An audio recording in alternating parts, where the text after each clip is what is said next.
Second lesson on our progressivism unit. Last class we talked about economic, political reforms. This lesson is all about where there were not reforms, and a review of a little bit where we've been in the past, but connecting it to some primary documents and to some arguments over how best to achieve unity. Essential question number 1 is there for you. I'll give you essential question number 2 in a second. Remember that after the Civil War, sharecropping, especially after the end of Reconstruction, 1877, is the mode of most economic activity for a large portion of the African American population. Landless farmers get a percentage of the crop as rent. They're held to contracts. They're constantly in debt. And notice again, that pattern is strong and consistent throughout the Deep South especially, although there are some southern states there to the north off of this map where you also would see that as well. Poor whites stuck in that condition also. There was some efforts to organize themselves and to gain political rights along with the populist movement. Poor white black farmers did join in that effort in some cases, but Southern Democrats really feared that if poor whites identified with poor African American sharecropping farmers, that could lead to their demise or being voted out of office. They didn't want to see them as having commonalities, and so there's a strong effort to divide that group in the South in the last half of the 19th century. And so racist ideas, of course, that are still always been there, are pushed heavily to try and win white votes, divide the poor, Jim Crow, segregation, and that kind of thing. One of the reasons why the Populist Party was a little bit weak in the South for that reason. The 15th Amendment to the Constitution was passed in 1870. We know we have these rights and protections in the Constitution, but are they protected?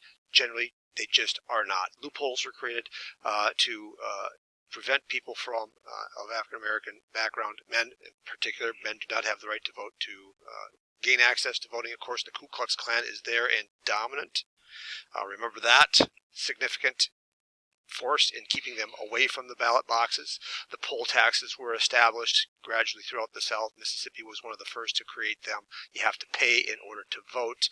This is something that people who are poor just have a hard time doing, and you got the threat of violence on top of it. You would even get a receipt saying that you had paid, or have to prove that you paid that with that receipt to vote. There, of course, then are also literacy tests. Huge numbers of African American voters just do not vote because they can't pass the literacy test. They vary from state to state, from county to county. You never know what you're going to get. Very ridiculous expectations and questions to make them fail, essentially, is what's going on here. Now, of course, this does not apply to white voters because, however, there is a large degree of illiteracy amongst the white population, so this is a concern. We want the white population from the Southern mindset to be able to vote, so the runaround for that, the way to get around that, is to pass things called grandfather clauses. If your ancestor could vote in 1860, then so could you. Of course, every white person's ancestor voted then in 1860, so they could automatically vote. They didn't have to take the literacy tests, and the poll taxes were exempt from them, or they were exempt from the poll taxes. Right. So this is the way to keep them enfranchised. Some cases that challenged things that were going on at the time from the Supreme Court. There was an act, the Civil Rights Act of 1875 we talked about before, that was passed to prevent the segregation of the races in public facilities. The Supreme Court, in a series of cases called the Civil Rights cases, struck that down. And basically they ruled that the 14th Amendment only prohibited states, not private organizations, bus companies, railroad companies, theaters, restaurants, from allowing for the segregation of people. And so we have this expansion opening up throughout the South. It will eventually also happen and spread to the North, although not to a significant degree, or the degree that it does is in the South. But Jim Crow laws preventing the integration of the races in schools and all kinds of other facilities like that. The schools and the public facilities is going to come a little bit later, and that comes here now just a few years later in this situation that is very similar to an event that's going to happen with Rosa Parks, or Rosa Parks is going to basically do the same thing in the 1950s. A guy by the name of Homer Plessy in 1892 challenged the segregation law in New Orleans, and as a member of the Citizens Committee to test the constitutionality of the Separate Car Act of that particular state, he decides that he's not going to remove himself from a whites-only seat on a railroad car. And so he's arrested, and it goes through the court system, and it gets to the Supreme Court, and the Supreme Court hears this case that becomes known as Plessy versus Fergusson. The decision there is that separate is legal as long as the facilities are equal. Of course, they are never ever completely equal in structure, function, how they look, and or if it involves money, the funding of that particular thing, especially schools. And the impact here is then that segregation just sweepingly spreads throughout all facilities, all levels of society in the South after that, into the 1950s and the 1960s. Decades worth of segregation reinforced by the Supreme Court. So there is a real limited amount of progressive change for minorities. The reform is limited to certain groups. Most of it applies to urban life, whites. The 17th Amendment gave people the right to vote for U.S. senators, bypassing political machines and monopolies and powerful, influential, wealthy people. The 19th Amendment is going to give women the right to vote in 1920. Referendums, recalls, and initiatives, that happens as well, but African Americans aren't going to vote in those particular things if there are these poll taxes and literacy tests and threats of violence in those opportunities when those opportunities arise. There's very little for tenant and migrant farmers, sharecroppers, economic rights. Largely minority rights are ignored. This is also a significant time of lynching after the Civil War and into the 20th century. Significant enough that there is a push to have an anti-lynching law passed. And the person you need to know here is Ida B. Wells, not the only, but a major proponent of this, an advocate for an anti-lynching law. Now, I mentioned there were two Ida muckrakers that we need to know. This is the second one, Ida Tarbell, Standard Oil. Oil is black, tar is black, so that's how you remember differentiate the two Idas. But she's a co-founding member of the NAACP, the National Association for the Advancement of Colored People, as somebody else you're going to see in a minute is also. She is the owner of a paper, the Memphis Free Speech and Headlight Free Speech paper. She was a teacher. She protested segregation. In 1896, she is a founder of the National Association for Colored Women. But lynchings, again, as you see on the chart, are significant. And this could happen to anybody, but of course it's primarily to African Americans and other minorities. Hispanics are in there as well, and or Chinese, Asian, anybody that's not a white Anglo-Saxon Protestant. If you're stepping out of line in the wrong part of the country at the wrong time or around the wrong community, you could be lynched. There is a significant protest that she helps lead in 1898 involving this. Now, why would you say, does there have to be a federal law banning lynching, which is murder? Well, if you can imagine, here's some statistics. She's promoting something called the Dyer anti-lynching law at the time, and it would be proposed multiple times over years. It never does get passed, and to this day it has not been passed, although it was recently in Congress just this last year, 2019, 2020.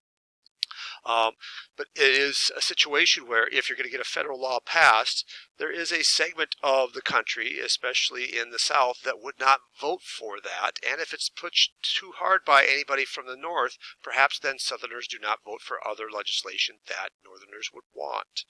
Right? So it's a political issue. It's something that's difficult to get across because it alienates or is resisted by a significant part of Southern federal legislatures, and it blocks other legislation.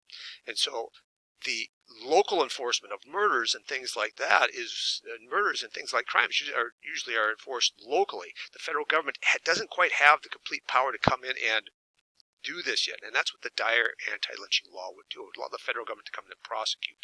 But if a murder or lynching happens in the South, local authorities perhaps aren't going to prosecute or would look the other way, more likely than not, and so that's why the lynching is occurring. So the federal government doesn't have the power. That's what they're asking for in that federal anti-lynching law or bill. It's going to be called upon for a good number of decades to be passed, but it just won't happen for those political reasons. Presidents did very little for social justice reform. Of course, presidents didn't really push for and advocate for that Dyer anti-lynching bill. But in other instances, for example, Teddy Roosevelt declined to seat black Southern delegates who were supportive of him in his Progressive Bull Moose Party convention. There it is, huge population or gathering of people for that party.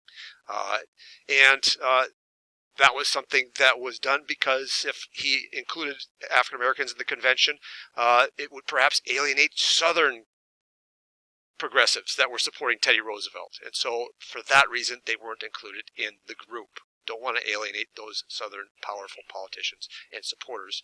That could prevent me from getting in the White House. And so this also under Taft and Wilson is something we would see as well.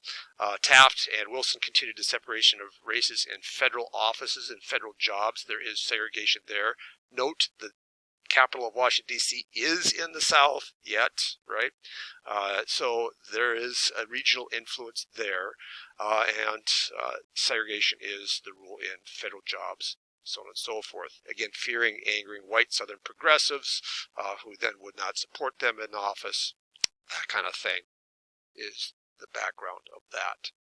World War I is significant in our advances for progressivism. In 1916, when the war is going to begin for the United States very soon by 1917, the reform spirit started to die out a little bit. Progressivism is starting to fade, and it's replaced by concerns over World War II. When we get into World War I, when we get into World War I in 1917, there's an effort to fight the war, to win the war, and prohibition, the banning of alcohol, is one of those particular things.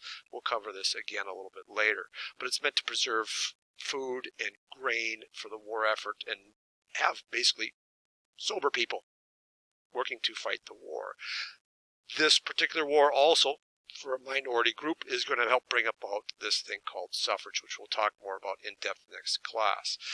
Women will help win the war, working in factories and things of that nature. This map, mind you, shows that women did have the right in various states out in the West. Doesn't really happen in the old-minded, old-thinking East, but toward the end of the war, that amendment is going to come through and be pushed to 3/4 votes, or 3/4 of the states voting for it because of their support in the war effort, with also a lot of protest of President Wilson and of Congress to get it to happen. And so the war is going to kill off progressivism to try to help get us back to normal, but there are some significant changes there for women in that particular case. And Armistice Day is that particular day we'll talk about a little bit later on. But more pointedly, to the documents you're going to look at today, arguments over civil rights and civil liberties occur even within the group that is denied those civil rights and civil liberties, that is the oppressed group. How do we best get there? What strategies and tactics do we take? And this is true of the women's suffrage movement as well. In the documents you're going to look at, as soon as you're done here with the video cast, you are going to go ahead and read the documents by Booker T. Washington and W.E.B. Dubois, who had competing views and critical of each other in their views over how to establish equality and to attain equality in America, right?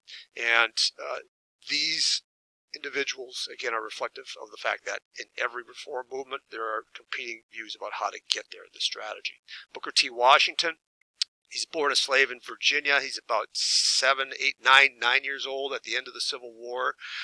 He's somewhat self-educated in a way, but he does attend in 1875 a school established by a former Union officer in the Army, a school called the Hampton Institute for African American Men, and it focused on vocational skills and providing moral instruction to former slaves. That little piece isn't necessarily in your notes, but it's just some background information for you. This Tuskegee Institute is still around today. Very influential, and influential because this Booker T. Washington is an influential speaker. He founds himself later on the Tuskegee Institute in Alabama, a vocational school. And vocations are schools or skills or trades that are specific, right? Farming, industrial skills, things of that nature. It trained both men and women. These things aren't necessarily in your notes, but that's okay. You can add it to your side notes or in the margins if you wish a little bit. Curriculum was focused on the gender of the time period, right? Not very liberal that way. He was really opposed to women's suffrage, but he's a really skilled public speaker, and he travels the country to try and raise money amongst Northerners, Southerners, influential philanthropists, politicians, to raise money for his school. Keep that in mind when you consider perhaps his philosophy on things a little bit. And keep in mind the fact that he is a former slave. He is, a hands-on, hands in the earth kind of person. Most slaves worked in the soil and the fields and things of that nature. So he's kind of connected to vocational skills, carpentry, things of that nature, so on and so forth. All right. In 1900, he helps found the National Negro Business League to help promote financial and commercial development amongst that population of people, still around yet today. His view, largely, focused on the economics of things. Get out of poverty through a vocation. That's the most immediate thing that you can do to uplift yourself and your family out of poverty. Educate yourself, develop your skills, and then social status will improve over time when you're seen as being a valuable contributing economic factor or force in the economy, and the civil rights will follow. W.E.B. Dubois would say that's a bunch of bunk. We cannot do that, and you'll see that in detail in what he writes in his document. He's the first African American born in freedom in Massachusetts, landowning family in Massachusetts, attended integrated white and black schools, right? Kids of the same color integrated in the same school. He's the first African American with a PhD doctorate from Harvard University. He's also a co-founder of the Niagara Movement, which is the movement that's going to push for full, immediate, right now, political, civil, and social rights for Americans throughout the country. He's also a co-founder of the NAACP, as is Ida B. Wells, we mentioned before. He says we're going to need to use the courts to take legal action. This is what the NAACP does today, take legal action to sue right now for our civil rights and civil liberties. If we wait for economic growth and prosperity to prove to America that we are valuable and that supposedly will get us political rights and equality, it's going to take generations. It'll never happen. And so we've got to push the point and sue through the courts to get our rights. This is the only way to escape slavery, which is essentially in other forms being maintained. This isn't your notes the last bullet. He's going to push for the idea that there is a talented tenth. This is going to be connected to your document, of African Americans to lead and develop other African Americans and pull them out of slavery. Here's your snapshot on the left-hand side in your notebook for essential question number 1. And at this point, then, you'll get into the 2 documents that are posted for you from Booker T. Washington. Read through them, highlight, annotate them, answer the questions there, and then on the bottom half of your notebook, print out the document that'll be on the wiki for you here, these talking heads, and after you've done answering the questions and reading through it with your members in your breakout group, go ahead and pull out some quotes that emphasize their viewpoint on how they view civil rights and civil liberties arriving and being achieved for African Americans. That is the day. Good day. Keep making hay.